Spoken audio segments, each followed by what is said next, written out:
दोस्तों नमस्कार। स्वागत आप सभी का MGB study point YouTube channel में। तो दोस्तों आज हम हिंदी का पेपर लेकर के उपस्थित हैं और ये पेपर है रीट 2015 में पूछे गए 30 प्रश्नों का। तो दोस्तों आज हम उन पेपरों का कलेक्शन लेकर के उपस्थित हैं जो रीट 2015 में हिंदी के सब्जेक्ट में पूछा गया था। तो ये सी टेट और सभी राज्य स्तरीय टेट परीक्षाओं के लिए महत्वपूर्ण है।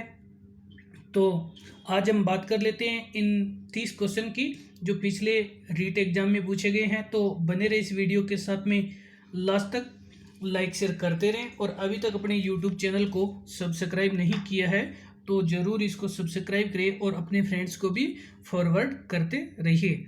तो चलिए बात कर लेते हैं आज के हमारे क्वेश्चन। तो चलिए बात कर लेते हैं इन 30 क्वेश्चन की। तो उनमें से फर्स्ट क्वेश्चन है हमारा भाषा शिक्षण के सिद्धांत है। तो यहाँ पे हम बात कर रहे हैं कि भाषा शिक्षण के कौन से सिद्धांत है। तो हमारा आंसर है उपरोक्त सभी। प्रेरणा का सिद्धांत, क्रिया द्वारा सीखने का सिद्धांत और जीवन से जोड़ने का सिद्धांत उपरोक्त सभी है वो भाषा शिक्षण के सिद्धांत है। और अब हम चलते हैं, बात कर लेते हैं अगले क्वेश्चन की। तो आगे हमारे पास क्वेश्चन नंबर है सेकंड।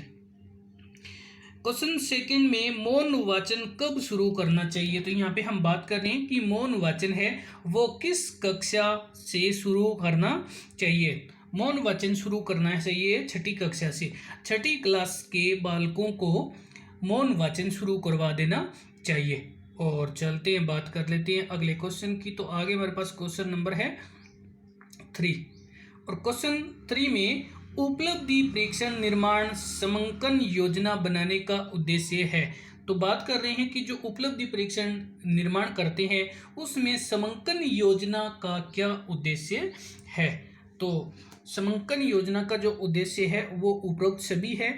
एक तो निर्णय संबंधी असंगति को दूर करने में सहायता प्रदान करता है, सभी प्रश्नों की संख्या निर्धारित करना और छात्रों की कठिनाइयों का निर्धारण करना। तो आंसर उपरोक्त सभी है समंकन योजना का उद्देश्य। और चलते हैं, बात कर लेते हैं अगले क्वेश्चन की। आगे हमारे पास क्वेश्चन नंबर है 4। तो वीडियो को लाइक शेयर जरूर करें। क्वेश्चन 4 में भाषा दक्षता या कौशल का विकास किया जा सकता है। अब हम बात कर रहे हैं कि जो भाषा दक्षता है या कौशल विकास किसके माध्यम से किया जा सकता है या कैसे किया जा सकता है। तो हमारा आंसर है उपरोक्त सभी। एक तो शुद्ध उच्चारण के माध्यम से भाषा दक्षता या भाषा कौशल का विकास किया जा सकता है। लिपि व वर्तनी का सही ज्ञान करा करके, जो लिपि और वर्तनी होती है उसका सही ज्ञान करवा करके भी, और शब्द रचना का ज्ञान करा करके, उपरोक्त तीनों ही माध्यम से हम भाषा दक्षता या भाषा कौशल का विकास कर सकते हैं। तो हमारा आंसर उपरोक्त सभी है। चलते हैं, बात कर लेते हैं अगले क्वेश्चन की। तो आगे हमारे पास क्वेश्चन नंबर है 5। रेडियो की सीमाओं को कौन सा साधन दूर कर सकता है। तो जी हाँ, हम बात कर रहे हैं यहाँ पे कि अगर रेडियो की सीमा होती है कि कुछ साधन ऐसे होते हैं, जैसे रेडियो का एक निश्चित समय होता है कि कोई भी प्रोग्राम है। अब मान लो अगर रेडियो पे कोई भी हमें एजुकेशन संबंधी प्रोग्राम देखना है तो रेडियो का एक फिक्स टाइम होता है कि हम उस समय या तो क्लास लगा नहीं सकते। मान लो कि सुबह 5 बजे रेडियो में कोई प्रोग्राम आता है जबकि क्लास है वो 5 बजे नहीं लग सकती है। तो ये रेडियो की सबसे बड़ी एक सीमा है। लेकिन इस सीमा को दूर करने के लिए हम कौन सा साधन है वो उपयोग में ला सकते हैं। तो यहाँ हमारे पास है टेप रिकॉर्डर। टेप रिकॉर्डर के माध्यम से रेडियो के जो प्रोग्राम होते हैं उन प्रोग्रामों को हम रिकॉर्ड कर लेते हैं और जब चाहे हम कक्षा में छात्रों को सुना सकते हैं। तो रेडियो की जो सीमा है उसको दूर करने का साधन है टेप रिकॉर्डिंग। और चलते हैं, बात कर लेते हैं अगले क्वेश्चन की। तो आगे हमारे पास क्वेश्चन नंबर है 6। तो बात कर लेते हैं क्वेश्चन 6 में। क्वेश्चन नंबर 6 और क्वेश्चन 6 की बात करें तो इसमें CCE प्रणाली में ए फर्स्ट ग्रेड कितने प्रतिशत अंक प्राप्त करने वाले छात्रों को प्रदान की जाती है। तो हम बात कर रहे हैं कि ए फर्स्ट ग्रेड किन छात्रों को प्रदान की जाती है। तो ये छात्र जो 91 से 100 के बीच में अंक प्राप्त करते हैं, जो अंकों की प्रतिशतता होती है, तो उन छात्रों को ए फर्स्ट ग्रेड दी जा सकती है। और चलते हैं अगले क्वेश्चन में। तो आगे हमारे पास क्वेश्चन नंबर है 7 और बात कर लेते हैं 7 की। निगमन विधि है, तो यहाँ पे आपसे पूछा जा रहा है कि इनमें से निगमन विधि है वो कौन सी है, तो इसमें मनोवैज्ञानिक विधि है। निगमन विधि है वो एक मनोवैज्ञानिक विधि है। और चलते हैं अगले क्वेश्चन की ओर। आगे हमारे पास क्वेश्चन नंबर है 8। क्वेश्चन 8 में बात करें हम कि वाक्य की पूर्णता के लिए आवश्यक है, तो यहाँ पे हम बात कर रहे हैं कि किसी भी वाक्य को पूर्ण करने के लिए किस चीज की आवश्यकता होती है। तो यहाँ पे हमारा आंसर है उपरोक्त सभी, कि वाक्य की पूर्ति करने के लिए उपरोक्त सभी, एक तो योग्यता, एक आकांक्षा और एक आसक्ति, ये तीनों ही महत्वपूर्ण है। तो हमारा आंसर उपरोक्त सभी है वाक्य की पूर्णता के लिए।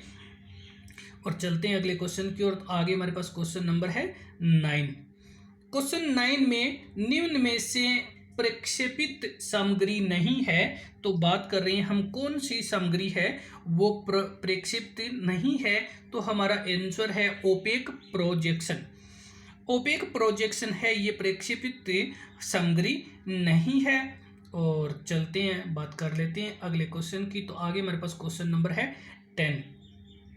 तो क्वेश्चन 10 में मौन वाचन का मूल्यांकन किस परीक्षा द्वारा किया जाता है, कि अगर हम बात करें कि मौन वाचन का जो मूल्यांकन, कि छात्रों ने मौन वाचन में कितना प्रोग्रेस किया है या कितना शिक्षण व्यवस्था में सुधार किया है, तो उसकी अगर हम परीक्षा लेना चाहते हैं कि मौन वाचन का मूल्यांकन करना चाहता है, तो वो किसके माध्यम से हम कर सकते हैं। तो यहाँ पे पूर्ति परीक्षा द्वारा, सत्य परीक्षा द्वारा और बहुविकल्प परीक्षा द्वारा।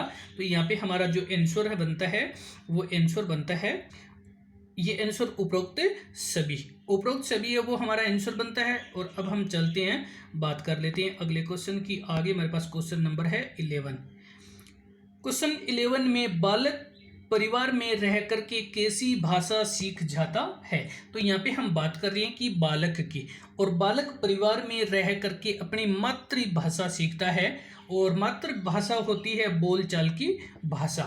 बोलचाल की भाषा बालक परिवार में रह करके सीख जाता है। यहाँ पे देखने में तो ये है कि बालक सांकेतिक भाषा भी सीख सकता है, लेकिन जो सबसे उपयुक्त यहाँ पे जो हिंदी पेडागोजी है, जो एसएसटी है, इंग्लिश है, तो इस पेडागोजी में आपको हाईएस्ट जो इम्पोर्टेंट होता है वो ऑप्शन चूज करना होता है। तो यहाँ पे बोलचाल की भाषा की वो बोलचाल करने में सक्षम हो जाता है। और चलते हैं बात कर लेते हैं अगले क्वेश्चन में। तो आगे हमारे पास क्वेश्चन नंबर है 12। क्वेश्चन 12 में रचना शिक्षण के मुख्य रूप होते हैं, तो बात करने वाले हैं रचना शिक्षण के मुख्य रूप कितने होते हैं, तो हमारा आंसर है 2। रचना शिक्षण के 2 मुख्य रूप होते हैं।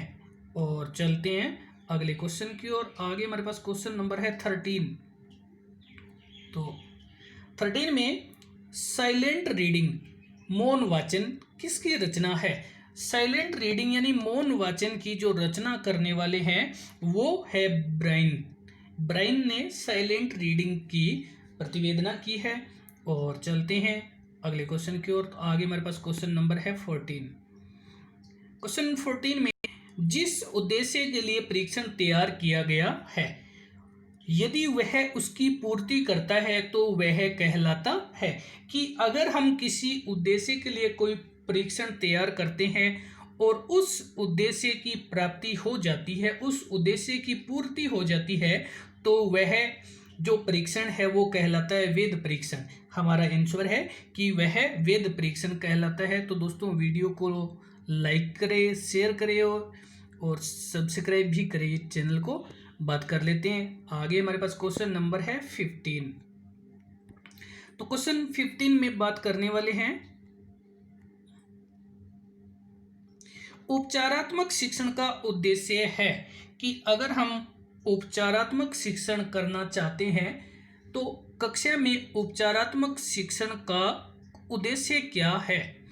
तो यहाँ पे हमारा आंसर है छात्रों का पिछड़ापन दूर करना। अगर कोई छात्र में कमजोरी है, वो पिछड़ा क्यों है, तो हम उपचारात्मक शिक्षण के माध्यम से कर सकते हैं। तो इसका जो प्रमुख उद्देश्य है वो छात्र के पिछड़ापन को दूर करने का है। और आगे हमारे पास क्वेश्चन नंबर है 16।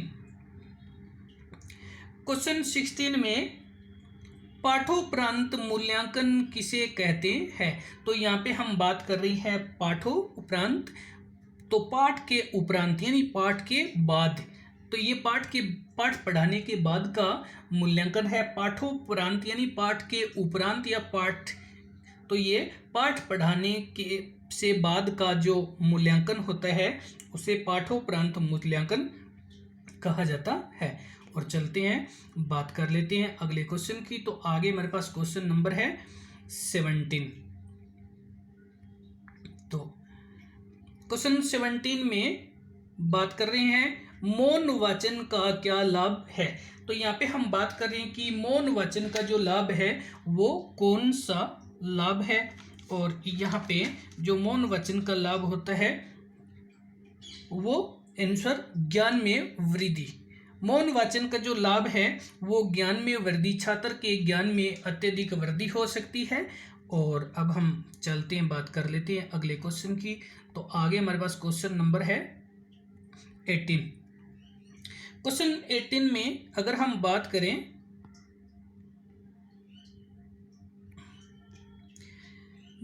क्वेश्चन 18 की, तो समतल पर बिखरी सामग्री को बहुत तेज प्रकाश द्वारा पर्दे पर प्रतिबिंबित किया जा सकता है।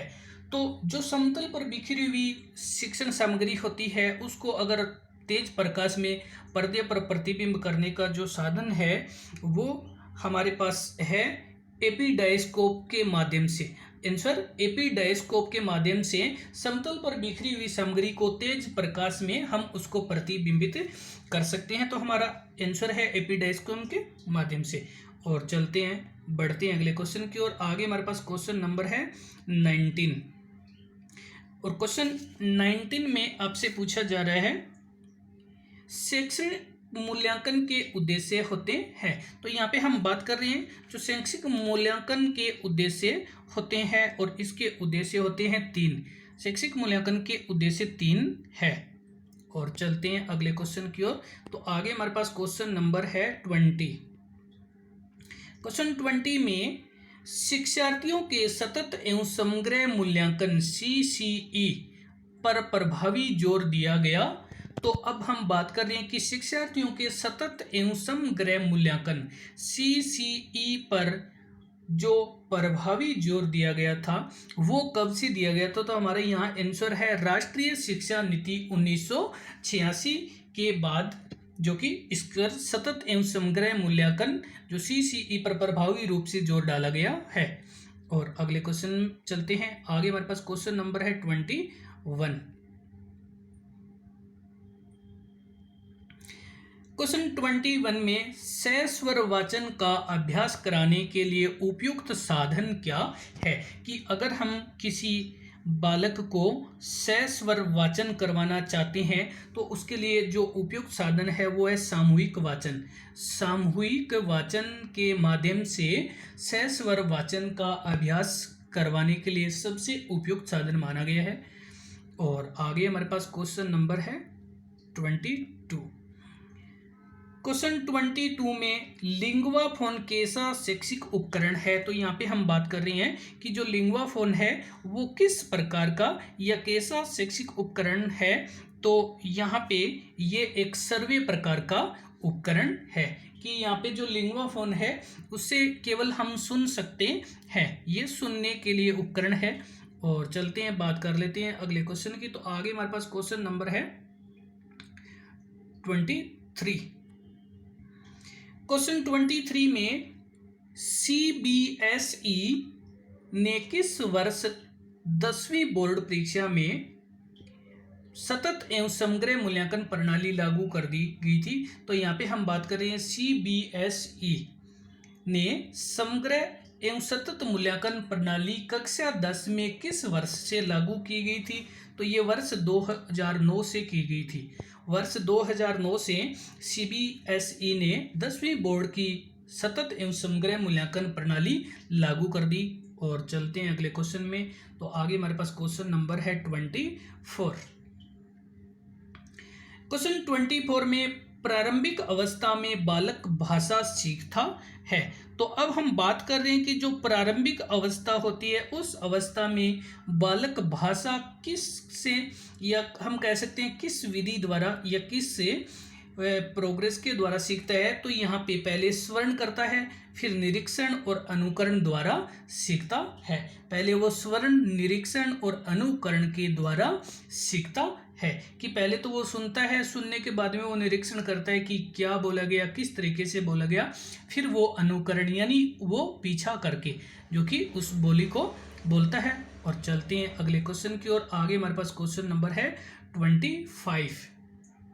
क्वेश्चन 25 में शिक्षण में सबसे महत्वपूर्ण कार्य है।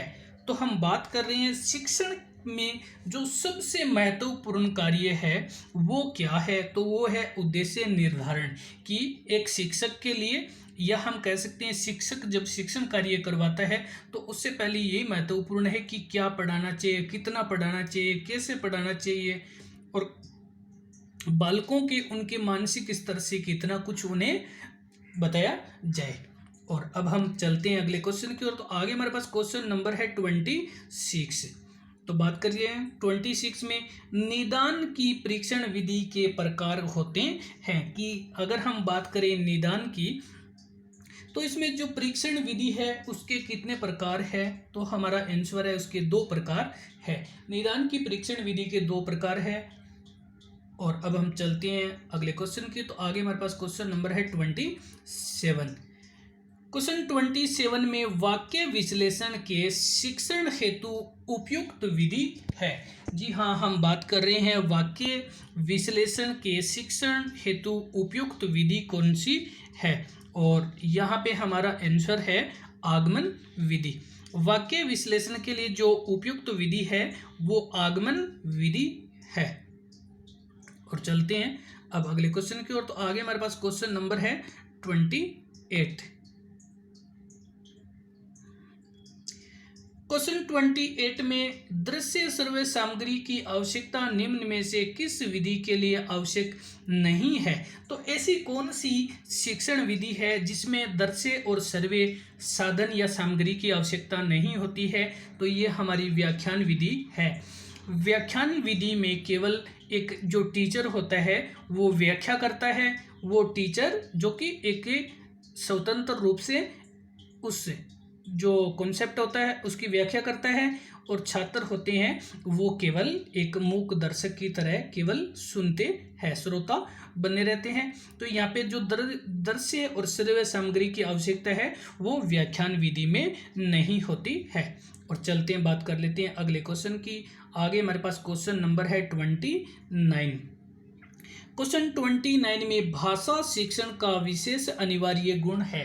तो अब हम बात करें कि जो भाषा शिक्षण है उसका एक विशेष अनिवार्य रूप से जो गुण है वो कौन सा गुण है। तो हमारा आंसर है शुद्ध उच्चारण। भाषा शिक्षण का विशेष अनिवार्य जो गुण है वो है शुद्ध उच्चारण करना। और बालकों को भी शुद्ध उच्चारण करने के लिए एक शिक्षक को उन्हें हमेशा प्रेरित करना चाहिए कि बालक सभी जो है वो शुद्ध उच्चारण करे। और चलते हैं बात कर लेते हैं अगले क्वेश्चन की। तो आगे हमारे पास क्वेश्चन नंबर है 30 जो इस वीडियो का लास्ट क्वेश्चन है। तो फ्रेंड्स ज़रूर वीडियो को शेयर भी करें, लाइक करते रहें, और चैनल को भी सब्सक्राइब नहीं किया तो ज़रूर सब्सक्राइब कर ले। क्वेश्चन नंबर 30 में शिक्षण कौशल का उपयोग किया जाता है। कि हम बात कर रहे हैं शिक्षण कौशल है उसका प्रयोग कहाँ पर या किया जाता है। तो हमारा आंसर है दोनों में। एक तो कक्षा के अंदर और कक्षा के बाहर दोनों में ही शिक्षण कौशल का उपयोग किया जा सकता है। चाहे वो कक्षा के अंदर है चाहे वो कक्षा के बाहर है, लेकिन शिक्षण कौशल का उपयोग कर सकता है या किया जा सकता है। तो दोस्तों इसी के साथ में धन्यवाद वीडियो देखने के लिए। लाइक शेयर करते रहें, और अभी तक अपने YouTube चैनल को सब्सक्राइब नहीं किया है तो ज़रूर इसको सब्सक्राइब भी करें, अपने फ्रेंड्स को भी फॉरवर्ड करें, और जो कोई सजेशन हो तो भी आप कमेंट करके हमें बता सकते हैं। इसी के साथ में धन्यवाद। नेक्स्ट वीडियो अपलोड हो तब तक के लिए धन्यवाद।